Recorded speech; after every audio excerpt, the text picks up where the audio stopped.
శ్రీ కోయ ఎల్లమ్మ తల్లి జ్యోతిషాలయం. ఫోన్ ద్వారానే జ్యోతిష్యం చెప్పబడును.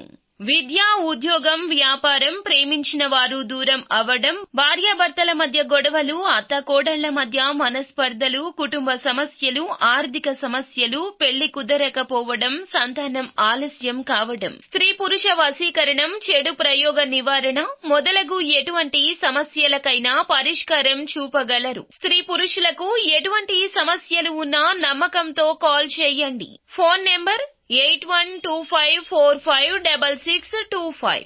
నమస్కారం అండి. ఛానల్లోకి తిరిగి స్వాగతము.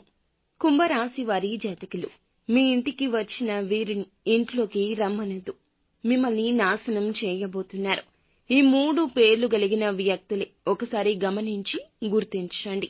ఈ రోజున మే మాసంలో 22వ తేదీన కుంభరాశి వారు మీ ఇంటికి వచ్చిన వారిని అస్సలు రమ్మనొద్దు. రమ్మన్నారు అంటే ఇక జరిగేదానిని ఎవ్వరూ ఆపలేరు. ఇంటికి రావడం, తదుపరి మీ మనస్సులోకి రావడం, మీ బాధకు మూల కారణం కావడం వారి వంతవుతుంది. ఆ ముగ్గురు ఎవరు, ఎందుకు ఇలా చేస్తున్నారు తదితర అన్ని వివరాలు కూడా వీడియోలో అయితే తెలుసుకుందాము. వీడియో ఎక్కడా స్కిప్ చేయొద్దు. మీరు చాలా నష్టపోతారు. వీడియోని ఒక చిన్న లైక్ చేయండి. మీ లైక్ మాకు సపోర్ట్ గా ఉంటుంది. ఇక ఆలస్యం వద్దండి, వీడియోలోకి వచ్చేద్దాము. ఈ రాశివారు మంచి వ్యక్తిత్వం కలిగినవారు. కొన్ని పనుల వల్ల చుట్టుపక్కల ఉన్న వారితో చాలా ఎక్కువగా మోసపోయారు. కానీ ఇక నుండి మంచి రోజులు రాబోతున్నాయండి.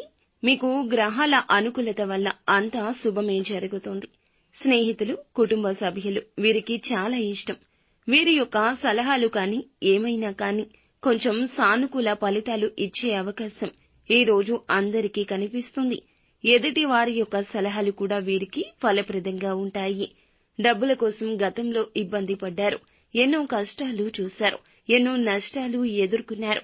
ప్రతి కష్టం నుంచి, ప్రతి నష్టం నుంచి కూడా డబ్బుకు సంబంధించిన ఇబ్బందులు అన్నీ తొలగిపోతాయి. డబ్బు చేతిలో నిండుగా ఉంటుంది. ఇక అవసరాలకు మించి డబ్బు మీ చేతిలో ఉండే అవకాశం ఉంది. కాబట్టి డబ్బు ఉంది కదా అని చెప్పి ఎక్కువగా ఖర్చు అయితే చేయకండి. ముఖ్యంగా ఈ రాశి వారికి ఎక్కువగా జాగ్రత్తలు తీసుకునే కొన్ని పనులు ఈ రోజు ఉన్నాయి. శ్రద్ధ వహించండి. ఆ పనులు చేసేటప్పుడు ఆటంకాలు తీసుకురావాలి, మిమ్మల్ని ఇబ్బంది పెట్టాలి, తొక్కేయాలి అని చెప్పి కొంతమంది చూస్తున్నారు. వారు మీకు ఈ రోజున నష్టాన్ని కలిగించబోతున్నారు. కాబట్టి ఆ శత్రువు మిమ్మల్ని చిన్న చిన్న మంత్ర తంత్రాల ద్వారా కూడా మీరు చేసే పనులకు ఆటంకాలు కలిగిస్తూ ఉండొచ్చు. మీ ఇంటికే వస్తారు, మీతో మాట్లాడడానికి వస్తారు, సంతోషంగా వస్తారు, మిమ్మల్ని వారి మాయలోకి పడేయడానికి వస్తారు. మీ ఇంటికి వచ్చిన వారిని ఇంట్లోకి పిలిచి అతిథి సేవలు చేయడం లాంటివి చేయొద్దు. వారితో మాట కలపడం, మీ యొక్క పర్సనల్స్ తెలుసుకునేంత వరకు వారు విడిచిపెట్టరు. మీకు వచ్చే అవకాశం కావచ్చు, లేదా మీకు వచ్చే ధనం కావచ్చు, లేదా మీ కుటుంబంలో స్పర్ధలు కలిగించడానికి రావచ్చు. వారిని ఇంట్లోకి రానివ్వద్దు. ఇంటి నుండి బయటే మాట్లాడి పంపేయండి. లేదా మేమే మీ ఇంటికి వస్తాము అంటూ తోసిపుచ్చండి, వాయిదా వేయండి. వారితో మీ మనసు విప్పకండి. మీరు ఈ రోజు ఎక్కడికి వెళ్ళినా కాస్త జాగ్రత్త. వారి యొక్క మెయిన్ టార్గెట్ ఏమిటంటే మీరు ఎదుగుతున్నారని, మిమ్మల్ని ఎలాగైనా డౌన్ కి తీసుకురావాలని, నష్టాలు కలిగించాలని, మీకు కష్టాలు కలిగించాలి అని చెప్పి వాళ్ళ మెయిన్ టార్గెట్ అన్నమాట. మీ యొక్క ఆ శత్రువు మీ మనసుకు తెలుస్తూనే ఉంటారు. వీళ్లతో మాట్లాడితే ఎందుకురా బాబు ఇలా ఇబ్బంది పెడతారు, మనల్ని ఏదో ఒక సూటిపోటి మాటతో మనకి కుటుంబ సభ్యులకు దూరం పెంచొచ్చు, లేదా వస్తున్న అవకాశాన్ని కాలదన్నేలాగా మనతోనే చేయించొచ్చు. వీరితో నాకెందుకురా బాబు అని మన మనసుకి అనిపిస్తుంది.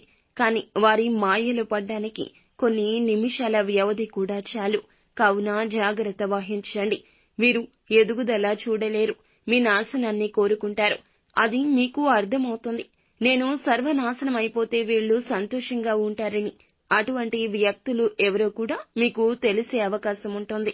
కాస్త ఆ వ్యక్తుల దగ్గర జాగ్రత్తగా ఉంటే చాలు. మీ యొక్క శత్రువు పేరు 3 అక్షరాలతో మొదలు అవుతుంది అని చెప్పాం కదండి. RSV ఈ 3 లెటర్స్ తో వాళ్ల యొక్క పేరు మొదలు అవుతోంది. ఆ వ్యక్తి ఎవరో ఇప్పటికే అర్థమైపోయి ఉంటుంది. మీ మనసులో పెట్టుకోండి. మీరు ఎలా చెయ్యబోతున్నారు అనేది డైరెక్ట్ గా అడగొద్దు. ఆ వ్యక్తుల దగ్గర జాగ్రత్తగా ఉంటే చాలు.